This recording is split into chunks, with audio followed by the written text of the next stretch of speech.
మంత్రి రాంప్రసాద్ రెడ్డికి AP CMO నుంచి ఫోన్ వచ్చింది. రాంప్రసాద్ని పిలిచి మాట్లాడారు సీఎం చంద్రబాబు. భావోద్వేగానికి గురి కావద్దని సీఎం చంద్రబాబు సూచించారు. రాయచోటి అభివృద్ధిని నేను చూసుకుంటానంటూ కూడా హామీ ఇచ్చారు. అంతకుముందు కేబినెట్లోనే కన్నీరు పెట్టుకున్నారు రాంప్రసాద్. అన్నమయ్య జిల్లా కేంద్రం రాయచోటి నుంచి మదనపల్లికి మార్చడంపై ఆవేదన వ్యక్తం చేశారు Ramprasad. Head quarter is Madanapalle. It's like Annamayya at Madanapalle. ఇక్కడ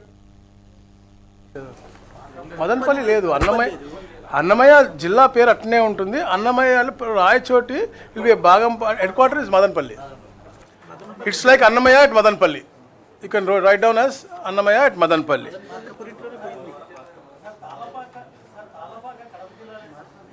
అక్కడ ఇప్పుడు మీరు అలా అంటున్నారు. ఏడుకొండల స్వామి దగ్గర ఉన్నటువంటి వ్యక్తి అన్నమయ్య. మీరు ఒక ప్రాంతానికి ఎందుకు పెడతారండి? రాజంపేట జన్మించాలి అక్కడే అంటే కాదు కదా. బ్రహ్మాండ నాయకుని దగ్గర సేవ చేసినటువంటి వ్యక్తి. అందరూ అలా అనుకుని ఒక పేరు ఇవాళ ఎన్టీ రామారావు గారు ఎక్కడ జన్మించారండి? నిమ్మకూరులో. ఎక్కడిచ్చారండి? అట్లా మీరు చూసుకుంటే అలాంటివి చాలా ఉన్నాయి. అట్లా ఉండదు. వాళ్ళకు ప్రాముఖ్యత ఉన్నటువంటి వారు ఎక్కడైనా పెట్టుకోవచ్చు. అందుకనే పెట్టారు. పోలవరం ఉన్నటువంటి ప్రాంతం రావట్లేదు, పక్కనిస్తుంది. ఎందుకంటే ఎక్కడైతే రీహాబిలిటేషన్స్ జరిగినాయో, ఎక్కడైతే మనుషులు అందరు కూడా ఇక్కడ నుంచి అక్కడికి మార్చబడ్డారో, అక్కడ డెవలప్ చేస్తానో అక్కడ పెట్టాము. Madanapalle head quarters, but it is Annamayya జిల్లా ఎట్ మదనపల్లి.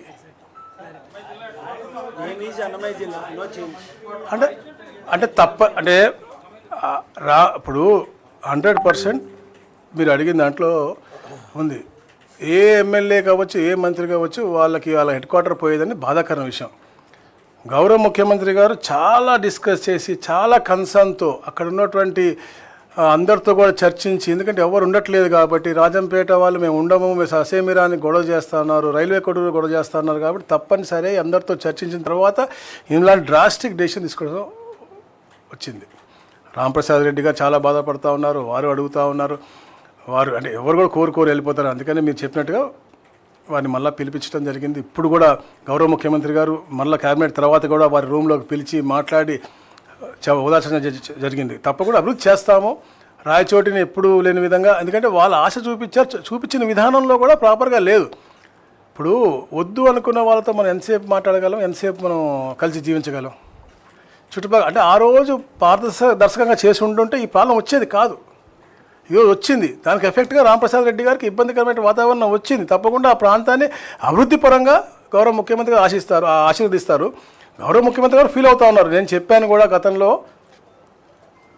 రాయచోటిని అని, వారు కూడా ఫీల్ అవుతూ ఉన్నారు, దాంట్లో డౌట్ లేదు. కానీ ఎవరు కోరుకోవట్లేదు ఉంటానికి రాయచోటితో. రాయచోటి అనేది డిఫరెంట్లీ లొకేటెడ్ ప్లేస్ ఉంది. మేము కడపలో ఉంటామని చెప్పి రాజంపేట వాళ్ళు, రైల్వే కోర్టులో మేము తిరుపతిలో ఉంటామని చెప్పేసి విపరీతంగా అడుగుతూ ఉన్నారు. సో దాన్ని చేయడానికి చేశాను తప్ప వేరేదేం లేదు. రాంప్రసాద్ రెడ్డి తప్పకుండా దీన్ని అధిగమిస్తాడు.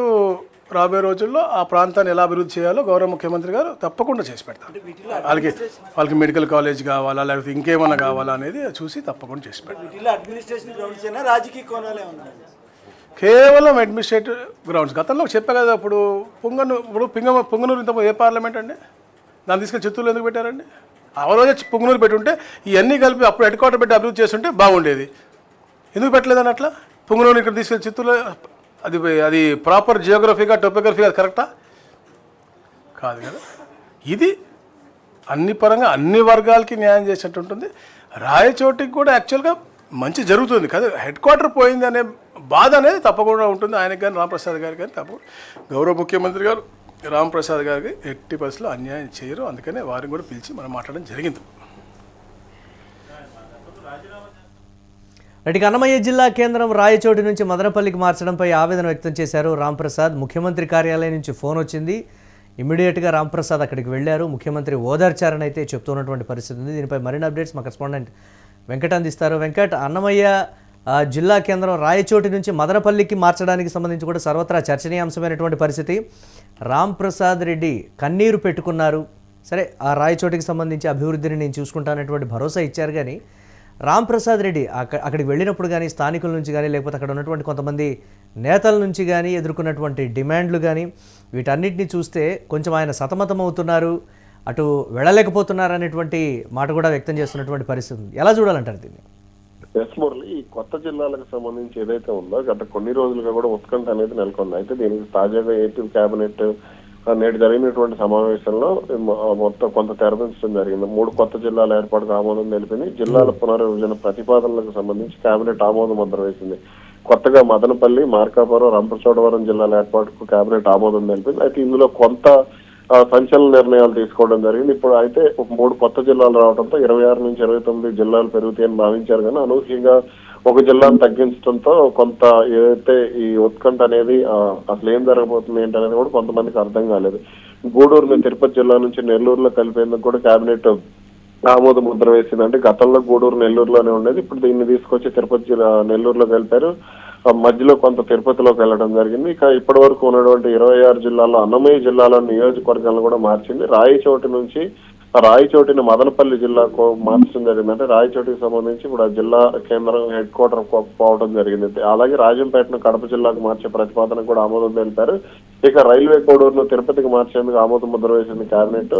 అయితే ఇక్కడ రాంప్రసాద్ రెడ్డి ఆవేదన ఏంటి అని అంటే, కొంత సాధారణంగా ఏంటంటే మంత్రులుగా ఉన్న సమయంలో ఇప్పుడు మంత్రులు కానీ ఎమ్మెల్యేలు కానీ చాలా వరకు తమ ప్రాంతాల్లో జిల్లా కేంద్రాలుగా మార్చుకోవడానికి తీవ్రంగా ప్రయత్నాలు చేస్తూ ఉంటారు. ఇదంతా కూడా సహజంగా జరుగుతూ వచ్చేది. చాలా వరకు కూడా జిల్లా వస్తే తమకు కొంత మేలు జరుగుతుందనే భావనలో కూడా కొంతవరకు ఉంటారు. అయితే ఇక్కడ అనూహ్యంగా మంత్రిగా ఉండి కూడా జిల్లాని అంటే జిల్లా కేంద్రాన్ని కాపాడుకోలేకపోయారు అనే ఆవేదన కూడా, అంటే స్థానికంగా కూడా ఇక్కడ రాంప్రసాద్ రెడ్డి ఒక రకంగా వ్యూహాత్మకంగానే వ్యవహరించారని చెప్పాలి. ఎందుకనంటే ఇప్పుడు ఆయన ఇచ్చిన వ్యవహారం అనేది కొంత రాష్ట్ర వ్యాప్తంగా కూడా సంచలనమైంది. ఎందుకనంటే ఇప్పుడు నియోజకవర్గానికి వెళితే మంత్రిగా ఉండి మీరు ఏమీ చేయలేకపోయారనే వ్యతిరేకత అయితే ఖచ్చితంగా ఆయన మీద వస్తుంది. ఆయనకు సంబంధించిన విమర్శలు కూడా వస్తాయి. ఎందుకనంటే చాలా వరకు ఈ చిన్న నాయకులు కూడా ఎక్కడ కూడా ఎటు లేని విధంగా పరిస్థితులు ఉండటంతో కొంత ఆయనపై విమర్శలు అయితే తీవ్రంగానే ఉండే అవకాశం ఉంది. అలాగే జిల్లా వైసీపీ నాయకత్వం కూడా ఆయనపై, అంటే రాయలసీమకు ఉమ్మడి కడప జిల్లాకు సంబంధించి కూడా వైసీపీ నాయకత్వం